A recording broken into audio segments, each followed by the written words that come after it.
Imagine you're standing on a hillside, maybe in Tuscany, sun's out, looking over these rows of vines. But these aren't just, any vines. Some of the techniques, the way the land itself is shaped, it goes back thousands of years. You take a sip of the wine and it hits you. You're not just tasting grapes, you're tasting time. Yeah, it's history that's been, well, cultivated, tended, passed down generation after generation. It's all captured right there in the bottle. Exactly. And that depth, that layered history, that's what we're really diving into today. We've gathered a whole stack of sources, ancient texts, historical accounts, the latest research, industry reports, all of it, just to really explore Italy's, well, unparalleled relationship with wine. We're talking about a connection that goes way, way back. Predates Rome by a long shot. Seriously. So our mission here is to unpack all this material, pull out the most fascinating bits, and understand how Italy's winemaking heritage isn't just old. It's about how it's constantly evolved, stayed vital, from those earliest settlements right up to today's huge global market. Right. So let's start right at the very beginning, where the vines first really took hold. Yeah, the foundational stuff. We need to go back to the 8th century BC. That's when the ancient Greeks started colonizing southern Italy. And they were apparently just blown away by the sheer number of vines they found. So much so, they gave the area a name, Inotria. Meaning land of the vines. And archaeology pushes that timeline back even further. We've got grape seeds found in Sicily that date back to 4000 BC. So, it wasn't just the Greeks bringing it over. The affinity was already there. Wow, 4000 BC.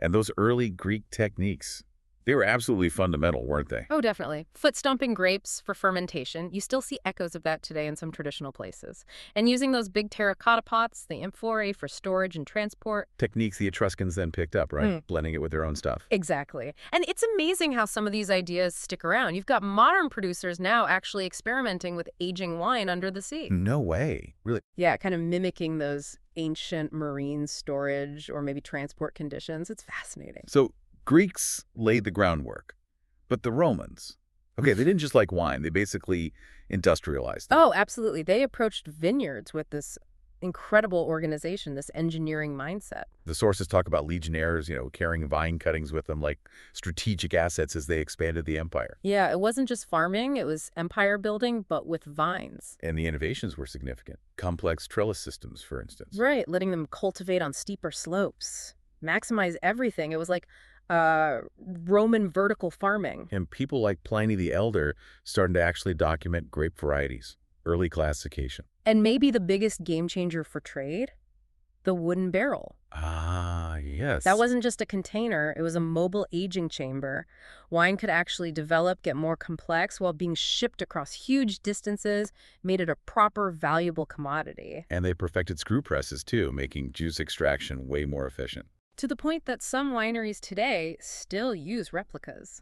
Shows how effective they were. So the Roman period really shows how structure, scale, and innovation combined. Yeah. It created this blueprint for viticulture that influenced things for centuries. Absolutely. Their legacy is kind of baked into the infrastructure of vineyards globally. Discipline plus creativity equals timeless taste, you could say. But empires fall. And the Middle Ages brought, chaos, wars, plagues, instability. You'd think that sophisticated Roman wine culture would just disappear. A lot of it was definitely under threat, but this is where another group becomes crucial. The monks. The monastic orders. Exactly. Benedictines, Cistercians, especially in these isolated abbeys, they sort of became the unexpected guardians of all that grape knowledge. How did they manage that, though, amidst all the turmoil? Well, they weren't just praying, they were actively making wine. They needed it for communion, sure, but they also treated it as a craft. And crucially, they were meticulous record keepers. Their manuscripts documented everything: specific vineyard sites, soil types, pruning methods, fermentation details. So these weren't just religious texts. They were like agricultural manuals tucked away. Pretty much. Invaluable repositories of knowledge. This detailed documentation, preserving things through tough times, arguably laid the conceptual groundwork for the appellation systems we see later, defining quality by place and practice. But the monasteries were like these innovation hubs almost, keeping the flame alive. Yeah, or time machines, in a way. One source put it nicely. Winemaking was part liturgy. Each harvest felt like rewriting scripture in juice form, that kind of dedication. That attention to detail, it carried through. Then we get to the Renaissance. Yeah. Huge cultural reboot. But not just art and sculpture, right? Wine was part of it too. Oh, absolutely. It was a revival across the board, including what you might call wine alchemy. Humanist scholars started digging up and translating those old Roman texts on farming and winemaking. Like finding ancient cheat codes. Pliny's notes rediscovered. Exactly. And this rediscovered knowledge happened just as powerful merchant families were rising, especially in Florence. Think the Medicis. They weren't just trading wine, they were building a reputation for quality. Their big banquets became showcases, pairing the best wines with the best art. It really elevated wine's status. So this is where origin and quality really start getting linked commercially. Yes, that idea of terroir, the unique value tied to a specific place.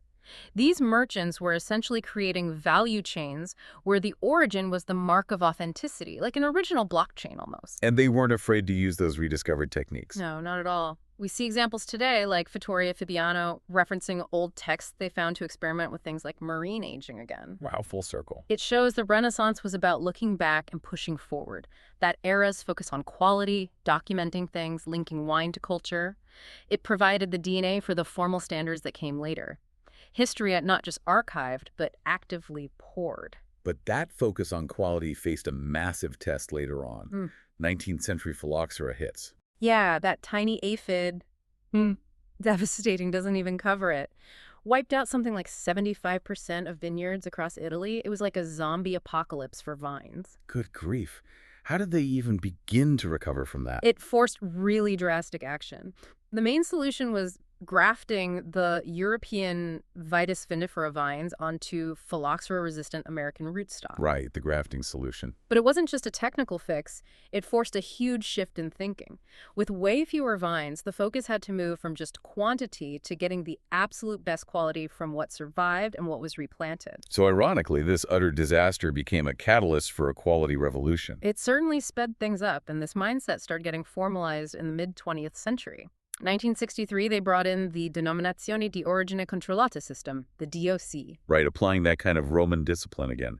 Rules about grapes, yields, specific zones. Exactly, setting clear legal standards tied to regions and traditions. But, whenever you have rules, You get rebels. you get rebels. Enter the Super Tuscans. Ah, yes, the rule breakers. So in the 60s and 70s, some Tuscan winemakers felt the DOC rules, say for Chianti Classico, were just too rigid. They didn't like the limits on blending or that certain grapes were excluded. So they started making these amazing wines using blends that completely ignored the rules, mixing Sangiovese with foreign grapes like Cabernet Sauvignon. And these wines, which technically had to be classified lower because they broke the rules. And they ended up getting huge international acclaim and commanded really high prices. Wines like Sassicaia, Tignanello became cult favorites. Amazing. So it proved innovation outside the system could drive quality and global interest. Totally. It shows Italy's genius for turning crisis, like phylloxera, and even, regulatory friction, like with the Super Tuscans, into creative leaps. That's part of why their wine exports have surged so much, reportedly up 400% since 2000. Which brings us right into the modern era, where that classification system isn't just rules anymore, is it? It's a huge part of Italy's brand. Yeah, it's like a quality guarantee, an authentication protocol. When you buy a bottle, you know it meets certain standards for origin and production, and it's tiered. Right. Top of the pyramid is DOCG, Denominazione di Origine Controllata e Garantita. That's the peak. Strictest rules, grapes, yields, aging specific zones, rigorous tasting panels, chemical analysis, the works. Every bottle gets a numbered government seal. Think Barolo, Brunello di Montalcino. And it's serious. If a wine doesn't measure up in a vintage, it can actually be demoted. Stricter than a Prada quality check, someone said. Wow. Okay, then below that, DOC, Denominazione di Origine Controllata. That's the broader category. Still covers specific regions and traditional styles like Chianti Classico or Prosecco. Rules are defined, but generally a bit less stringent than DOCG. And the third main one, IGT, Indicazione Geografica Tipica. Right.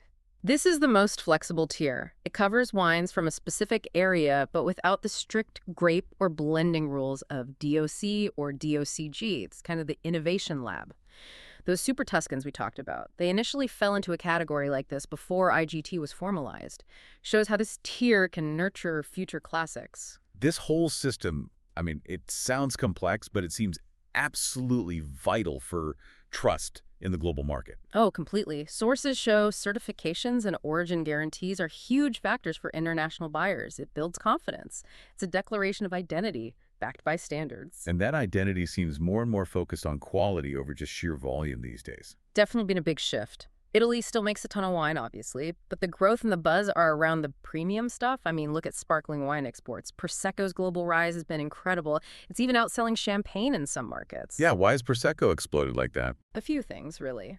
The Charmat method, second fermentation in big tanks, not bottles, makes it cheaper and faster to produce than, say, champagne. The main grape, Glera, gives you this light, fruity, really approachable style. Easy drinking. Makes sense. And let's be honest, some pretty smart marketing has positioned it as this accessible, fun lifestyle kind of drink. Prosecco sounds sexier than cava, as one article put it. Huh. And this move towards premium wines telling a story that seems to connect with younger drinkers too. Yeah, the data suggests millennials are big buyers in the premium space. They seem to value the story, the regional character, maybe sustainability aspects, more than just big established names. They like discovery. And Italy's global success reflects all this. Billions in exports. That classification system really has become a model for other countries trying to define their own quality and regional identity. It's more than just agriculture. It's cultural diplomacy almost. Buying Italian wine feels like you're buying into that whole long story, that blend of tradition and flair. It's a cultural flex in a bottle. And their influence goes beyond just the wine itself, doesn't it? Things like traceability tech, natural farming. Yeah, innovations in blockchain for tracking bottles, the push towards biodynamics and sustainability. These things are shaping the global conversation about how wine should be made. It's this constant dance. Honoring heritage, embracing the new. Exactly. So modern winemakers aren't just custodians of tradition. They're actively shaping it, using tech, new ideas, but with respect for the past. Totally. Think back to those super Tuscans in the 70s. That was an early version of it, pushing boundaries, blending unexpected grapes, proving Italian identity could be expressed differently. And now wines like Tignanello are icons. Rule-breaking became part of the new tradition, in a way. And alongside that kind of high-profile innovation, you've got incredible regional craftsmanship happening everywhere. Oh, absolutely. You see top producers like Angelo Gaggia using drones to monitor vineyards with pinpoint accuracy, or someone like Elisabetta Foradori championing biodynamics and reviving ancient grape varieties. And then there are these fascinating experiments. Aging Barbera in amphorae buried in alpine snow, connecting ancient storage with unique modern conditions. Wow. Or like Mount Etna, you've got vineyards with, what, 150-year-old pre-phylloxera vines. Bush vines, yeah. Growing on volcanic slopes right next to super modern carbon-neutral bottling plants. It's the perfect snapshot. Different eras just coexisting. The vines themselves feel like time travelers' ancient roots, modern fruit. And this really highlights Italy's incredible geographic diversity. The wine map must be incredibly varied. Oh, it's like a couture collection. 20 distinct regions, and each one has its own tailored terroir signature. It dramatically shapes the wine. And you see huge contrasts, like north versus south. Definitely. Up north Piedmont, Veneto, you've got cooler, sometimes alpine climates. That lends itself to grapes and styles that are more structured, built for aging. Think Nebbiolo giving us Barolo, the king of wines. Or Corvina in Amarone, rich, intense. The focus is often on precision, almost like Swiss watchmaking for grapes. Then down south, Sicily, Apulia, Campania. Totally different vibe. Hot, intense Mediterranean sun. That ripens grapes differently. You get bolder, more fruit-forward styles. Grapes like Nero d'Avola, Primitivo, Aglianico, which might even date back to Roman times. And here you often see ancient techniques blending with modern ways to handle that heat. And then these unique pockets, like Etna. Right. Volcanic soil, high altitude, wine's just erupting with minerality. A sense of place unlike anywhere else. It proves viticulture isn't static. It adapts, even thrives in extremes. It really feels like you could travel the whole country just by tasting the wines. A liquid geography lesson. And at the heart of that are the grapes themselves. They're more than just ingredients. They're living archives, genetic code refined over centuries. Let's talk key players. Reds first. Sangiovese is Tuscany, basically. Pretty much. The soul of Chianti Classico, Brunello di Montalcino. It really speaks of its place. Cherry, leather, earthy notes shaped by that chalky soil and generations of growers who just get it. And Nebbiolo in Piedmont. Ah, Nebbiolo, the king, produces Barolo Barbaresco. It's tricky, ripens late, but the payoff is incredible complexity. Those classic rose and tar notes, ages like an aria, shaped by the unique soils and climate there, a real tradition keeper. And down south, bolder styles emerge. Exactly. Nero d'Avola in Sicily, soaking up sun, giving darker fruit. Primitivo in Apulia, related to Zinfandel, often jammy from limestone soils. And Nerella mascalis on Etna, elegant, spicy, with that distinct volcanic edge. What about key whites? Vermentino from the coasts, especially Sardinia, lovely, salty, citrusy character, like bottling the sea breeze. Fiano in Campania is fascinating, possibly ancient Roman roots. Complex notes of hazelnut, honeycomb, sometimes a smoky hint from the volcanic soil, resurrecting old recipes almost. And the one driving the global fizz. Glera, the engine of Prosecco in Veneto and Friuli. Maybe simpler, stylistically, but perfectly suited for that approachable, fruity sparkle the world loves. Proves tradition can be massively popular. And of course, Pinot Grigio from Alto Adige, crisp, clean, shaped by those cool alpine winds. So what's the big picture these grapes paint? They're not accidents. They are the result of centuries, millennia of adaptation, both natural selection and human hands. They thrive where they do because they're uniquely suited to the microclimate, the geology. They don't just grow, they belong. They curate the landscape. And turning these unique grapes into wine, that process itself sounds like a mix of old rituals and new science. It really is. A ballet of soil, science, and muscle memory. Every step involves choices, balancing tradition and technology. Starts with the harvest, right? Often still by hand for the top lines, picking at that perfect moment, balancing sugar, acidity. Huge decision, needs intuition and analysis, defines the vintage. That's getting the juice out. Fermentation. Modern crusher destemmers mimic foot stomping, but with precision. Understanding yeast, managing temperatures. Fermentation might be in steel, concrete, wood, depending on the goal, with skins for reds, without for many whites. Aging seems like where a lot of stylistic choices happen. Absolutely. Traditional path for big reds like Barolo might mean years in huge old Slavonian oak casks, lets the wine breathe slowly without adding much oak flavor.